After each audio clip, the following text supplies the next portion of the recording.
Hello students, welcome to विद्या मंदिर classes. जैसा कि आप जानते ही हैं कि हम कंटिन्यूसली इन वीडियोस के थ्रू आप लोग को नए नए टॉपिक्स की प्रैक्टिस भी करा रहे हैं और उसके साथ साथ थ्योरी भी चल रही है। तो उसी सीक्वेंस में हम आज आगे बढ़ रहे हैं जिसमें हमने फंक्शनल इक्वेशंस के कुछ क्वेश्चंस लिए थे।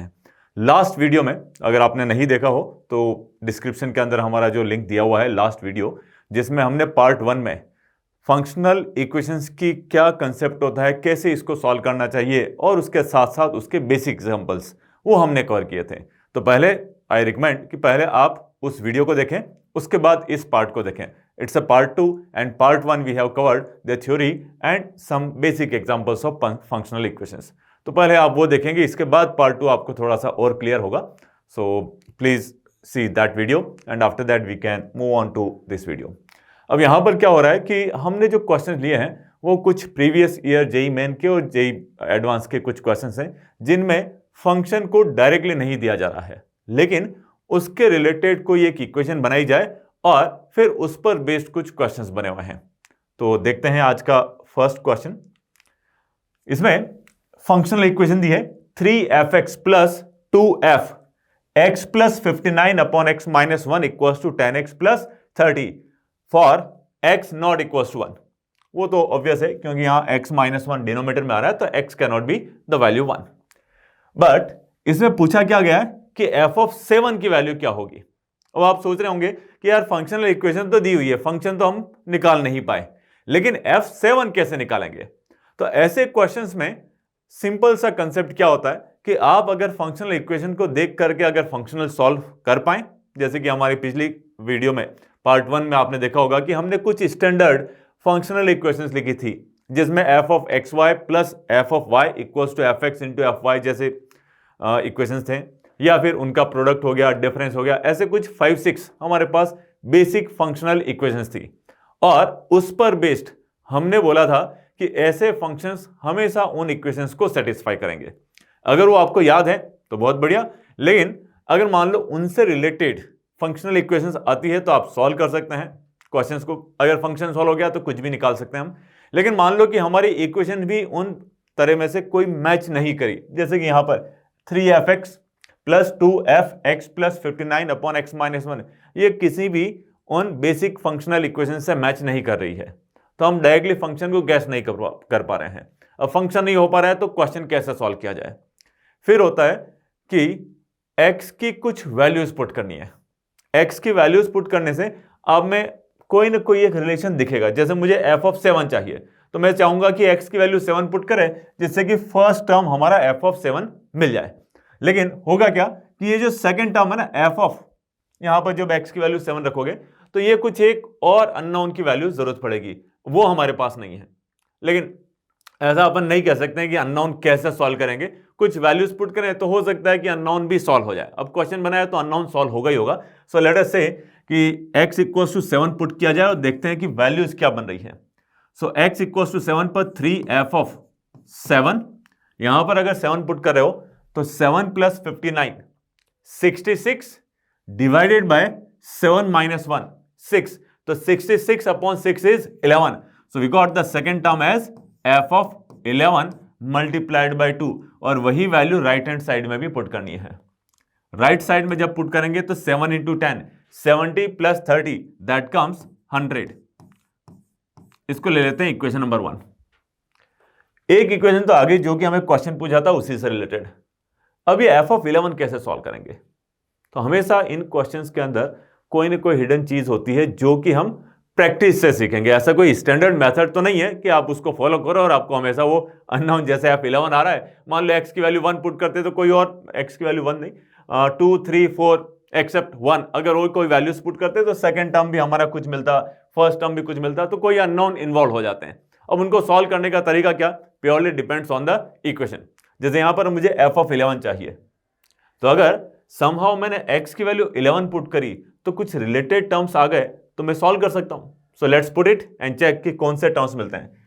3x की वैल्यू रख रहे हैं हम 11, सो 3f ऑफ 11 प्लस 2 टाइम्स, अब जब यहां 11 पुट करें तो 11 plus 59 is how much 70, 11 minus 1 is 10, 70 upon 10 7, देखा यहां पर बिल्कुल मिलती हुई कुछ इक्वेशन के टर्म्स आ रहे हैं। f(7) यहां था, f(11), जब हमने x की वैल्यू 11 पुट करी तो यहां f(11) और f(7) आ गया।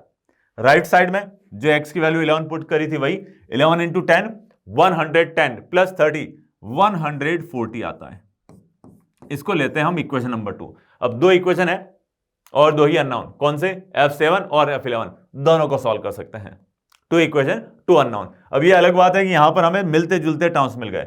कई क्वेश्चन ऐसे होंगे जिसमें कि इक्वेशन 2 में केवल एक अननोन मिलेगा और एक नया अननोन इन्वॉल्व हो सकता है, जैसे कि यहां पर f(7) की बजाय f(13), f(14) या ऐसे कुछ हो जाता, फिर और वैल्यू रखते हैं तो थर्ड इक्वेशन में जाकर के आपके सारे अननोन सॉल्व होते हैं। तो ऐसा पॉसिबल है कि इक्वेशन से हमें अलग अलग अननोन को सॉल्व करनी पड़े, तो प्योरली डिपेंड करेगा कि इक्वेशन में क्या तो वैल्यू पुट करनी है x की और कौन कौन से अननोन इन्वॉल्व होते हैं। तो यहां पर दो ही अननोन है तो इसको सिंपली सॉल्व ही करना है। हमें क्या करेंगे कि इक्वेशन नंबर 1 को हमें मल्टीप्लाई, क्योंकि f(7) चाहिए तो इक्वेशन नंबर 1 को किससे मल्टीप्लाई करें हम? 3 से, और इक्वेशन नंबर 2 को किससे मल्टीप्लाई करें? 2 से, ताकि कि f(11) कैंसिल करें।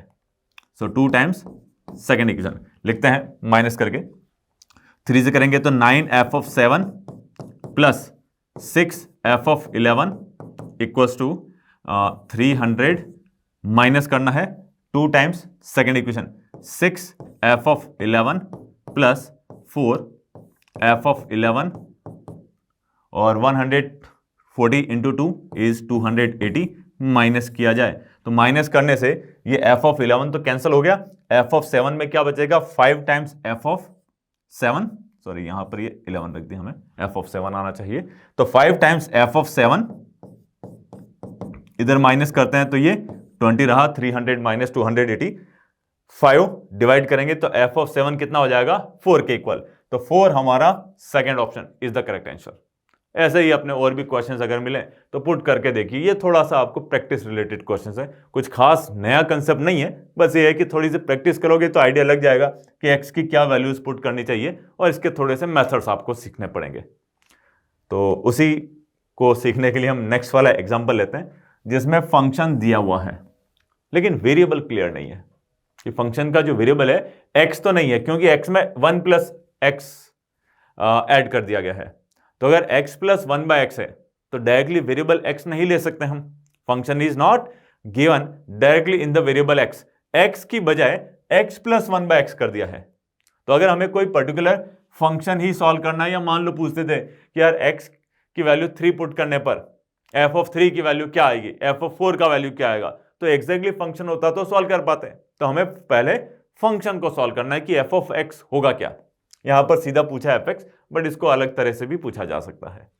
तो अब क्या करेंगे कि एक तो ये तरीका कि ऑप्शन से जा सकते हो, fx दिया हुआ है, f(x प्लस 1/x सॉल्व कर लो, या फिर थोड़ा सा अगर आपने x प्लस 1/x, ये स्पेशल थोड़ा सा फंक्शन है जिसका स्क्वायर करने पर एक कांस्टेंट टर्म आता है। जैसे मैं यहां पर अगर स्क्वायर करूं x प्लस 1/x तो स्क्वायर मिलेगा x² plus 1/x square plus 2, क्योंकि x into 1/x, x cancel हो गया और 2 मिल गया हमारे पास। वैसे ही x माइनस 1/x का स्क्वायर, ये भी एक तरह का अलग फंक्शन जिसमें एक कांस्टेंट मिलेगा, x² plus 1/x square minus 2। तो अगर यहां तो माइनस है, हमें तो केवल इसी को यूज करना है, बाकी एक तरह से ये मिलते जुलते ही फंक्शन है ना। तो अगर x प्लस 1/x का स्क्वायर करते हैं तो यही दो ही टर्म चाहिए, लेकिन हमारे पास फंक्शन में क्या दिया है? 2 के अलावा। तो इस 2 को कैसे हटाओगे कि अगर मैं फंक्शन को x प्लस 1/x को t पुट करता हूं तो इधर t का स्क्वायर जो कि x² प्लस 1/x के इक्वल होगा, x² के इक्वल होगा, 2 नहीं चाहिए तो माइनस कर देते हैं। हमने यहां पर क्या लिया है? x प्लस 1/x को t के इक्वल, जब स्क्वायर करके मैच करोगे तो हो ही जाएगा। तो हमारा फंक्शन आता है t² माइनस 2, जो किससे मैच हो रहा है? ऑप्शन डी से। इस तरह के थोड़े से लॉजिकल चीजें आपको अप्लाई करनी पड़ेगी तो आप सॉल्व कर सकते हैं। अगर मान लो सीधा नहीं ऑब्जर्व हो रहा था ये, तो ऑप्शन से भी जा सकते हो, बट ऑप्शन से जाने में दिक्कत क्या होगी कि अगर मान लो कोई फंक्शन की वैल्यू पूछ ली गई है तब ऑप्शन से नहीं जा सकते हो। अब यहां तो फंक्शन ही पूछा गया है तो वो तो कर सकते हैं, बट अगर f(2), f(3), f(5) अगर पूछा होता तो नहीं कर पाते हैं, फिर तो हमें प्रॉपर्ली इस तरीके से ही सॉल्व करना पड़ता। नेक्स्ट में फंक्शन तो दिया हुआ है लेकिन पूछा गया कि k की क्या वैल्यू होगी जिसमें ये वाली इक्वेशन सेटिस्फाई हो रही है। फंक्शन अगर दिया हुआ है तो F of x plus Y और F of x minus Y दोनों को भी सॉल्व कर सकते हैं। चलो लिख के देखते हैं एक बार कि F of x plus Y क्या बनेगा, a to the power x plus Y, X की जगह पूरा एक्स प्लस वाई लिखना है, तो ये फर्स्ट टर्म, उसके बाद a to the power minus x minus y whole divided by 2, ये केवल अपना f of x plus y आया है। ऐसे ही f of x minus y क्या आएगा, a to the power x minus y plus a to the power minus, पूरे के आगे माइनस लगाना है तो माइनस एक्स प्लस वाई हो जाएगा डिवाइडेड बाई 2। ये अपना लेफ्ट हैंड साइड आया है जिसको हमें f x into f y में कन्वर्ट करना है और मालूम करना है कि के कौन सा नंबर होगा। तो क्या करोगे, दोनों को ऐड कर लो, 2 तो डिनोमिनेटर एलसीएम सीधा आ ही जाएगा। पहले हम लेफ्ट हैंड साइड को सॉल्व कर रहे हैं, right hand side directly observe होगा, है ना। सो 2 हमने यहां पर लिया। अब f of x plus Y और F of x minus y में क्या चीज कॉमन आ सकती है, a to the power x. इन दोनों टर्म्स में क्या कॉमन आ रहा है, a to the power x, बचेगा क्या, a to the power y इधर से, और यहां से क्या मिलेगा, ए का पावर माइनस वाई। यही चीज बाकी के सेकेंड टर्म्स के अंदर भी, इन दोनों में क्या कॉमन आ रहा है, a to the power minus x, और बचेगा क्या, same bracket, a to the power y, a to the power minus y. अब इन ब्रैकेट्स को मल्टीप्लाई, मतलब एक तरह से फैक्टराइज कर सकते हो, मल्टीप्लाई के फॉर्म में भी लिख सकते हैं। तो ये हो रहा है a to the power x plus a to the power minus x, factor common आ रहा है, और जो कॉमन फैक्टर था वो a to the power y, a to the power minus y whole divided by what, 2 only. अब ये सीधा सीधा दिख रहा है कि एफ एक्स और एफ वाई के जैसे टर्म्स, क्योंकि एफ एक्स दिया हुआ ना, तो एफ एक्स और एफ वाई के जैसे टर्म्स। अब ये ब्रैकेट अगर चाहिए, बट इसमें 2 भी तो होगा, तभी तो जाके एफ एक्स लिख सकते हैं। तो इस ब्रैकेट के साथ 2 और इस ब्रैकेट के साथ भी 2, मतलब कि हम a to the power x plus a to the power minus x upon 2 अपनी तरफ से तो लिख नहीं सकते हैं, तो क्रॉस मल्टीप्लाई 2 अपॉन 2 कर दें ताकि उसका कोई इफेक्ट नहीं पड़े। और पहले से जो ऑलरेडी 2 था वो वाला भी लिख दिया हमने यहां पर। Same thing for a to the power y plus a to the power minus y, 2 multiply और 2 डिवाइड में। अब यहां पर ये वाला और ये दोनों, ये अपने एफ एक्स और एफ वाई है, ये हो गया एफ एक्स, ये हो गया एफ वाई। बाकी के बचे हुए 2 जो है उनको कलेक्ट कर लो, 2 अपॉन 2 कैंसिल, ये 2 बचा हुआ था यहां पर 2 के इक्वल। तो राइट साइड से अगर कंपेयर करो तो k का वैल्यू कितना, 2 के इक्वल आ रहा है, इसलिए k इक्वल्स टू 2, कौन सा option, second option will be the correct one. ऐसे ट्राई कर सकते हैं, सिंपल एक्सप्लेन करना है अपने को, जस्ट एक्सपेंड किया जाए, फैक्टराइज किया और सॉल्व हो गया। इससे ही थोड़ा सा मिलता जुलता क्वेश्चन यहां पर भी आ रहा है, बट इसमें क्या हो रहा है कि फंक्शन जो है वो 2 वेरिएबल्स x और y में एक्सप्रेस किया हुआ है, राइट साइड में भी दोनों वेरिएबल आ रहे हैं। तो कैसे मालूम करेंगे कि f ऑफ mn क्या होगा और f ऑफ nm क्या होगा, दोनों आते हैं तो दोनों का सम 0 कब कब हो सकता है वो हमें निकालना है।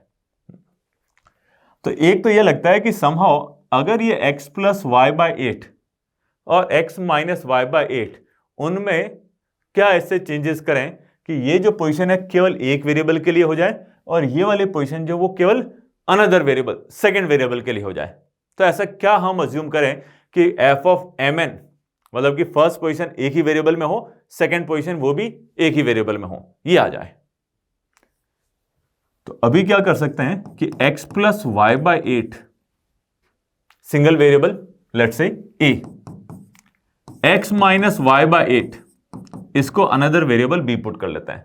तो क्या होगा कि x और y को a और b में पुट कर लेंगे हम।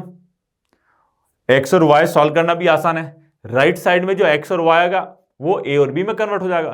तो अगर मैं इन दोनों से x और y सॉल्व करना चाहूं तो क्या होगा, ऐड कर लो सीधा। अगर क्वाड्रेटिक या कोई और चीज मिलती तो थोड़ा सा मुश्किल हो सकता था, बट ये लीनियर फंक्शन है, x प्लस वाई बाय 8 और x minus y by 8 only linear terms है, तो सॉल्व करना इतना डिफिकल्ट नहीं है। सिंपली ऐड करेंगे तो 2x अपना a प्लस बी आ जाता है, और डिफरेंस लिया जाए तो y अपॉन 8 और 2 times equals to a minus b, ये आ गया। इससे x और y दोनों ही a और b के टर्म्स में एक्सप्रेस हो गए, और function depends on 2 variables, so हमें उसको एक्सप्रेस भी दोनों वेरिएबल में करना पड़ेगा। तो मैंने यहां से x को सॉल्व किया, ये आया a प्लस बी अपॉन 2 और y को सॉल्व किया तो 4 टाइम्स a माइनस बी के इक्वल है। तो f ऑफ ये वाला जो इक्वेशन दिया है उसको कैसे लिख सकते हैं, नए टर्म्स a और b के फॉर्म में। तो फर्स्ट वाला हमने लिया था a, इसलिए f ऑफ a, सेकेंड लिया था b, तो यहां पर ये b आ जाएगा। राइट साइड में x की जगह क्या लिखना पड़ेगा, a प्लस बी बाई 2, क्योंकि x को हमने a और b में कन्वर्ट कर लिया है। सो a प्लस बी अपॉन 2 और y हो गया अपना 4 इंटू ए माइनस बी, 2 से और 4 से कैंसिल करके क्या मिलेगा 2 टाइम्स, और ये हो गया a square minus b square. यहां तक तो आ गए। तो हमने f ऑफ ए बी को कन्वर्ट किया है 2 times a square minus b square. This function is much easier compare to this type of the function. यहां पर एक ही टर्म में x और y दोनों वेरिएबल आ रहे हैं, हमने इसको थोड़ा सा सिंप्लीफाई कर दिया कि एक की जगह a आ रहा है और दूसरे के b आ रहा है। अब इसको सॉल्व कर सकते हैं कि अगर f ऑफ mn क्या चाहिए, इसको हम यही लिख देते हैं कि f ऑफ mn होगा, क्या हो जाएगा 2 times a square minus b square is m square minus n square plus f of nm 2 times n square minus m square equals to 0। m square cancel हो रहा है, n स्क्वायर वो भी cancel हो रहा है, कोई फर्क नहीं पड़ रहा है कि m और n की क्या वैल्यू होती है। तो सारे ही m और n के लिए ये कैंसिल हो रहा है, इसलिए हम कहेंगे कि नॉट a, b और c, क्योंकि mn पर डिपेंड कर रहे हैं। लास्ट वाला किसी भी mn पर डिपेंड नहीं कर रहा है, तो m की सारी वैल्यूज के लिए सब जगह ट्रू होगा कि फॉर ऑल mn, इसलिए option D is coming correct. So that's all the questions we had in this part. So I hope कि आपको थोड़ा सा ये टॉपिक क्लियर हुआ होगा अगर आपने फर्स्ट वीडियो देखा है और उसके बाद पार्ट 2 आपने ये सेकंड वाला वीडियो देखा होगा। बस ये है कि पार्ट 1 में हमने थोड़ी सी थ्योरी कवर करी थी और क्वेश्चंस भी हमने थ्योरी रिलेटेड लिए थे।